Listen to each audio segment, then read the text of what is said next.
realización de este proyecto de inyección del agua a los mantos acuíferos, ¿cuántos recursos tendrán más para este proyecto? Mire, el proyecto ya está terminado. Cómo funciona este tipo de cuestiones es a través de plantas de tratamiento.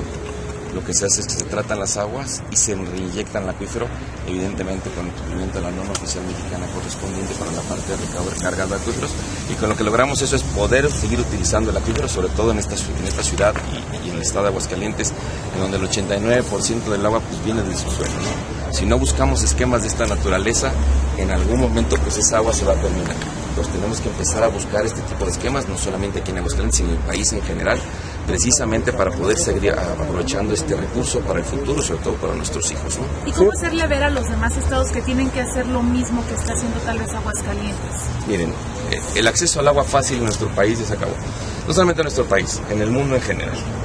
Hace a lo mejor unos 30 o 40 años perforábamos en cualquier parte del suelo y encontrábamos agua. Hoy eso ya no existe. Y los estados cada vez están dando cuenta que cuesta mucho más trabajo poder acceder al agua. Hoy se han requerido de grandes obras de infraestructura con costos muy altos precisamente para poder llevar a la población el agua. Entonces ellos tienen que empezar a ver que este tipo de costos se pueden abatir a través de este tipo de esquemas que son infinitamente más baratos que grandes obras de infraestructura para poder recargar nuestros acuíferos y entonces poderlos aprovechar. Y nosotros estamos implementando una política para poder llevar a cabo también este tipo de cuestiones. En este momento estamos trabajando en la planta de tratamiento de aguas residuales más importante de toda Latinoamérica y más grande de toda Latinoamérica, que es la planta de Totonilco en Hidalgo, que estará lista, esperamos, para principios del año que entra, para poderle echar a andar hacia mediados del año que entra con toda la parte de estabilización que hay que hacer en una planta de este tamaño y de esta naturaleza. Lo que estamos buscando es exactamente eso, buscar esquemas e invirtiendo en ese tipo de situaciones que nos ayuden a la recarga de los acuíferos y a tratar las aguas residuales para poder reusar el agua. En nuestro país hay muy poca cultura del reuso del agua. Y la razón es muy sencilla. Nuestra agua potable es más barata que el agua residual tratada. Entonces, la gente en los procesos prefiere pagar menos y usar agua potable en lugar de usar agua residual tratada, cuando el reuso puede ser una opción y no necesita del agua potable. Nosotros tenemos que buscar incentivos precisamente para que podamos usar en aquellos procesos que no requieren agua potable, agua residual tratada. Señor, con esas lluvias, ¿cómo se ha beneficiado a los estados con el temporal de lluvias? ¿Y si aún siguen las investigaciones en los estados que han sido afectados con derrames de hidrocarburos en mantos? Mire, este año tuvimos el enero-mayo más lluvioso de toda la historia desde que se tiene registro en nuestro país. Es decir, empezamos en un año muy bueno en materia de agua, en materia de lluvia en nuestro país. Sin embargo, llevamos en julio y agosto lluvias por abajo del promedio. Y estos meses son los meses de mayor lluvia en el territorio nacional. Eso quiere decir que estamos teniendo un poco menos de lluvia en estos 2 meses y tenemos que empezar entonces a racionalizar y administrar de una mejor manera el recurso, porque la política que hemos implementado en la Comisión Nacional del Agua es que por lo menos veamos para el abastecimiento de agua para los siguientes 2 años, que podamos tener y administrar agua por lo menos para los siguientes 2 años. Entonces tenemos que hacerlo de una mejor manera. En este momento en nuestro país, y como ustedes ya lo saben, ya se anunció desde el mes de marzo que estamos dentro del fenómeno del Niño. Esto quiere decir que tenemos un calentamiento en la superficie del Océano Pacífico superior a lo normal. Y esto lo que provoca es que tengamos ciclones mucho más intensos, ¿no? Pero a la vez que tengamos una disparidad en lo que normalmente sucede con el clima en nuestro país, en la parte de lluvia y en la parte de sequía. El año que entra se espera que este fenómeno del Niño, que tiene 3 categorías, desde débil, intermedio y fuerte, que en este momento ya se está convirtiendo en un niño intermedio, se convierte en un niño intenso. Inclusive ya algunos pronósticos de algunas organizaciones meteorológicas a nivel mundial, la semana pasada están estableciendo que puede ser el niño más intenso de toda la historia. Eso quiere decir que es muy probable que en algunas zonas de nuestro país empecemos a tener sequía. Entonces tenemos que empezar a administrar mejor el agua para prever que cuando llegue este tipo de fenómeno, que normalmente dura entre 18 y 24 meses, y se empezó más o menos en marzo, quiere decir que hacia el año que entra tendrá su parte más importante. Será que entonces el año que entra tenemos que administrar mucho mejor el agua y aprovechar estas lluvias que hemos tenido precisamente para poder dotar a la población de agua el año que entra y los siguientes 2 años, como les comentaba. ¿Perdón? ¿En qué partes? Mire, normalmente en los fenómenos del Niño, en la historia como han sucedido, en la parte noreste de nuestro país hay sequía. y en la parte noroeste hay exceso de lluvia.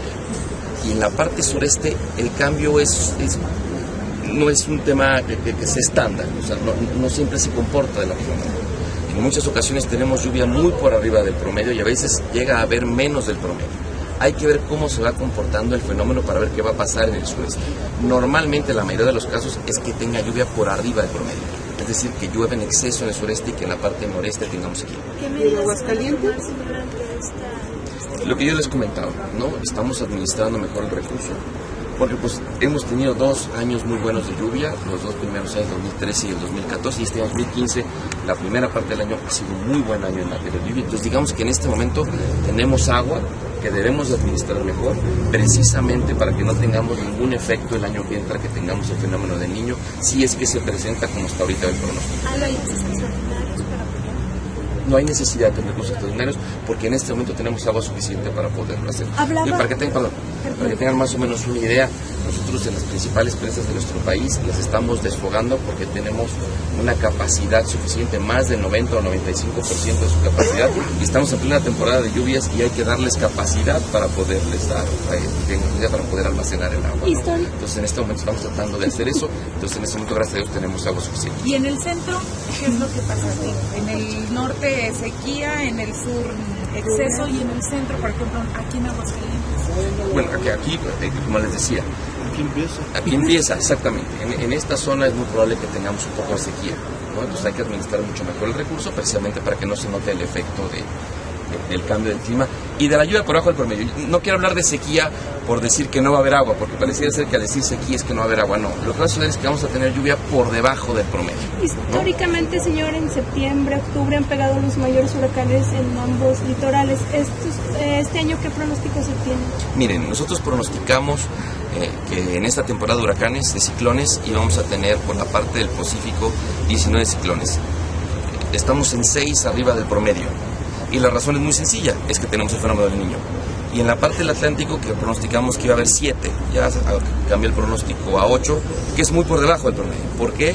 Porque el fenómeno del Niño lo que hace es precisamente jalar la humedad hacia el Pacífico y entonces en la parte del Atlántico se convierte en una zona con menos actividad ciclónica.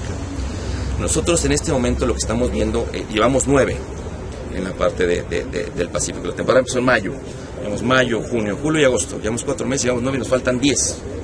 Y solamente nos quedan septiembre y octubre. Eso quiere decir que septiembre y octubre vamos a tener muchos ciclones.